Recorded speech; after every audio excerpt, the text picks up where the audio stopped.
Hello Cobra Kai fans, welcome back to the channel. If you are new, welcome to Cobra Kai Nation. Hayden Schlossberg, as you know, one of the creators of Cobra Kai, has shared some answers in a Q&A he did, and it was very interesting with some of the questions he was asked. There's one in particular I want to focus on, which gives us a little preview and a glimpse at part 3. And I think it's a very important question we all had after that cliffhanger ending with Kwon's death at the Sakai Takai, after the Sakai Takai brawl took place. Now a user called Shawnee Boy says, how do you resume things after that ending in part 2, and what can we expect for part 3? Hayden said, all I will say is that everyone has different reactions to what happened in 610. Well, that's very true, as we saw the reactions to each person at the tournament. Even Terry Silver and John Kreese, big villains in this franchise, were so shocked as if they were in Vietnam. They would have probably never expected to see something like this, even though they've seen their share of war and death in their past, especially in Vietnam. But everyone is going to have a different reaction, as Hayden said. How are the kids going to feel with the death of Kwon? Even though Kwon might not be their friend, and even though he wasn't exactly nice to them, it's still sad because he was a teen at the end of the day. And with Kreese's influence, that essentially led to his demise. And why was Kreese bringing Jung-do to a tournament like a kid with a plushie toy? It was such a stupid idea. And I even have my theories that Kreese was too desperate to kill Silver. He ironically got Kwon killed, because why would you put the knife in the belt and just not keep it inside your gi, as you had it there already, when you had no plan to surprise attack Silver? You were going to show off the knife to him before you try and use it on him. So really, this whole decision of him putting it in his belt was redundant. Of course, this is a plot point. It's a plot device to make Kwon end up having the knife, but it's also a big consequence for the story. And the kids are probably going to be split on this. Some were probably like, I'm fully done with this. The others might say this was a freak accident, and if Kreese and Cobra Kai aren't involved, then maybe we've got the chance to actually compete without these issues. Of course, the Iron Dragons would be competing though, and we know Robbie and Axel's fight never actually finished, and that is something we do see in part 3 in this early glimpse right here. So something does happen. How does the motivation change for the kids? As Hayden said, everyone has different reactions. You got to think about the reactions back home, like with Amanda. She was in so much shock, and she would probably tell everybody to pull out of the tournament because of what just happened, unless they can control it and bring it back home, which is what happens in this shot, because this is the All Valley Sports Arena,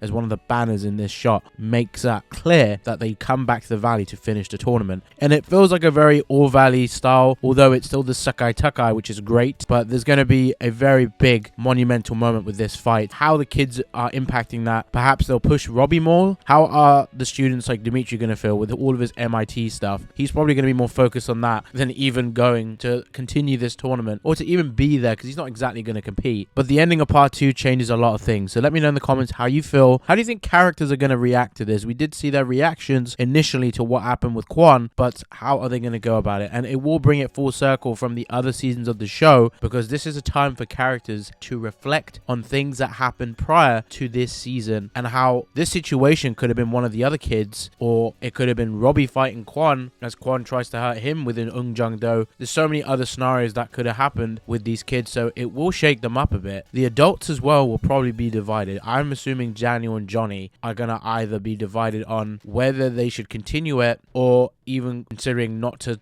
continue karate. At this point, it's gone beyond things that they have done. It's gone beyond the point of a tournament, because there's been a death of a teen. So Daniel might double down on his Miyagi-Do philosophies, and Johnny might even say, we need to finish this fight. As he said to Daniel in episode 10, that they need to finish this and not pull out of this because of what was going on in the end of episode 9 with Miyagi's past linked to a death in the Sakai Takai. So I'm very curious what the direction will be, but I do think it could even be an unexpected moment where characters you think would feel a certain way are actually the opposite. Who knows? Maybe Daniel wants to continue the tournament, whereas Johnny says no.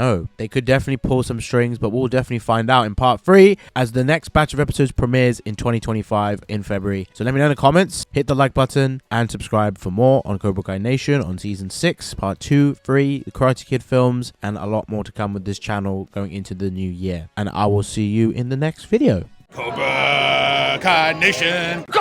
If you thought blah blah blah was blah blah blah,